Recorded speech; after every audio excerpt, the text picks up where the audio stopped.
Previously on Talk That Talk. When you start going through bad stuff like your senior year, what everybody say at PV? Oh, you about to graduate for real? Like, why does it have to be that way? When we went to PWIs, it was like Chick-fil-A. My pleasure. Your financial aid check will be here, such and such. Bro, listen to me. That's the best treatment that I ever had, man. Ever had, bro. I tell that story every single time, my guy, because I have to tell that story. No, I'm bro. down bad. They took care of me. I had the wrong dang room. They called me and was like, "Hey, just want to let you know we took care of your room for you. You can just go downstairs, grab your key, and you'll be taken care of. Ain't no problems." I was like, "Oh my gosh, I ain't never." If I would have did that at Norfolk State, they would have probably cussed me out. Like, "Well, baby, f you got to stay in your room, man. I can't do nothing. What you want me to do?" Well, I mean, you can call back tomorrow. They wouldn't. You said you don't know you graduating until your back. It's not even against the wall. That was behind the wall in the day. That had me down bad because that is so true. Like it be smooth sailing until you're ready to graduate. It seems like every crooked book and nanny is out to get you. That shit crazy. That's funny. Think about everybody that graduated from like a HBCU. Like to get in and out, it was like a little struggle. But when it's time to get out, oh no, you got to go get this paper signed. Oh no, you got to hold. Oh no, you got to do this. Oh, because think about it, my real quick. I don't know if it happened like this at Norfolk, but you got to go through graduation practice and you got to get that golden ticket. If they call your name and they say, "Hey, everybody else, here's your tickets is on the table." If I call your name, go step to the left. And they call your name.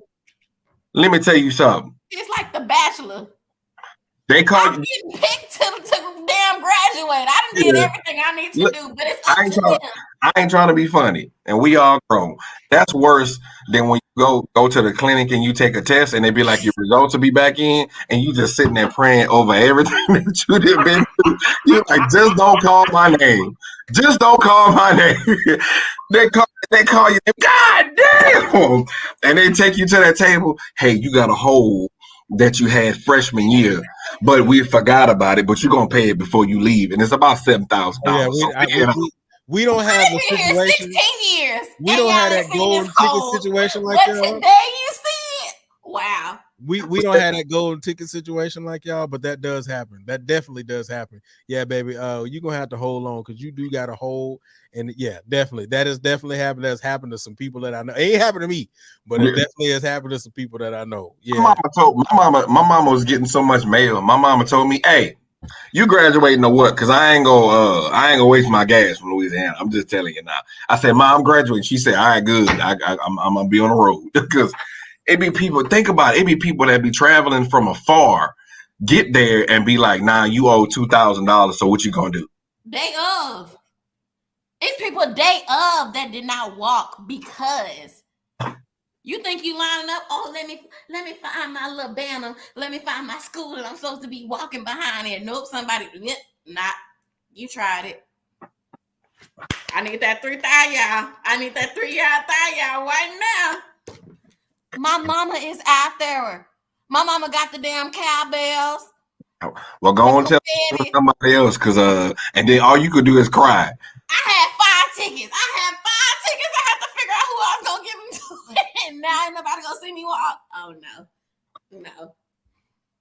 So one of the things that Jesus Christ, one of the other things too that I wanted to bring up, and I think Tina said it earlier in the chat, and I think Quan said it, and it was bringing up the situation with Golden Martin. Good Lord, Roland Martin. And how he was saying that people were saying he shouldn't be airing the dirty laundry. I'm like, what? That makes no sense. How do we solve problems as a community? Like real problems. How do we solve problems if all we trying to do is keep it in house? Because when we keep it in house, it never gets done. It just gets swept under the rug. That's all that happens.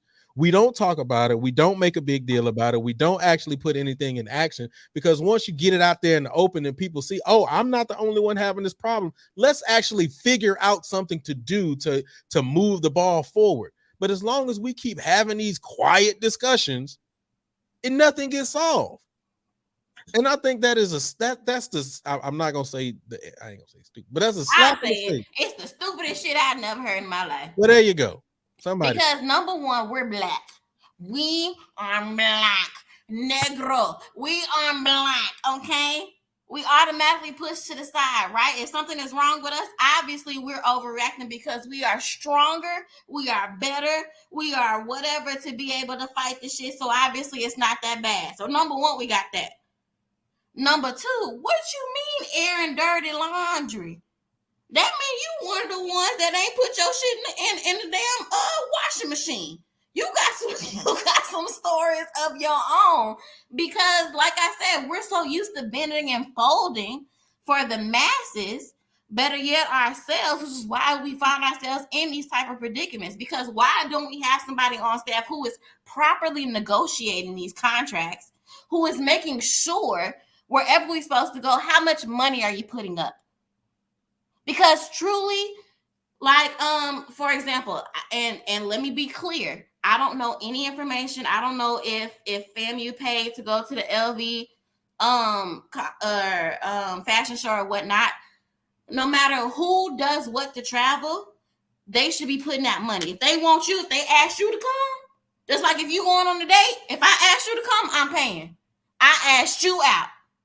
If you ask me to come, I'm paying. This is what I have. This what I have for your room and board. This is what I have for your transportation. Period. You know what I'm saying? We don't have enough people who are okay with saying, nah, that ain't enough. Nah, I got a 500-piece band. These kids got to eat breakfast, lunch, and dinner. These kids got to practice 16,000 times within 3 days to be able to fulfill your needs for this particular event. We got people that's like, oh, you said what? Louis Vuitton? Shit, say less. We on the bus right now. We on the bus right now. No, it don't work like that. So there's two different sides to it, right? We got people who will fold easily just for the name or the sake of the name of exposure. And then we got those who are okay with saying like, oh, we got to keep this shit in-house. The in-house people are part of the problem.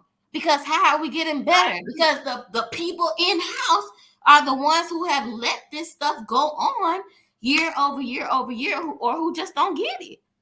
But what you mean? In-house. Yeah, we in-house with it. And I'm let me tell you something. I'm in-house and I'm about to tell you in the town hall, you wrong. And this is how we're gonna fix it. Or you wrong, and we need other strategies to be able to figure out what the hell is going on. It don't work like that. The crazy thing about it all is all of this in-house stuff brings me to this point right here. They'll cut a band budget, but they wouldn't cut their own budget. Thank you.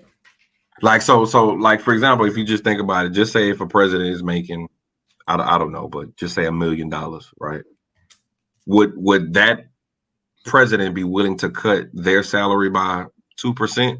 Hell no. I'll cut everybody percent. Because they live a certain lifestyle. They're not. George wasn't cutting not a lick, not a penny, not a dime, not a nothing. No, right. Absolutely not. So then here's the thing. Then it's not about the kids, because my thing, a president of a university ain't nothing but a larger principle. My thing, if you want your kids to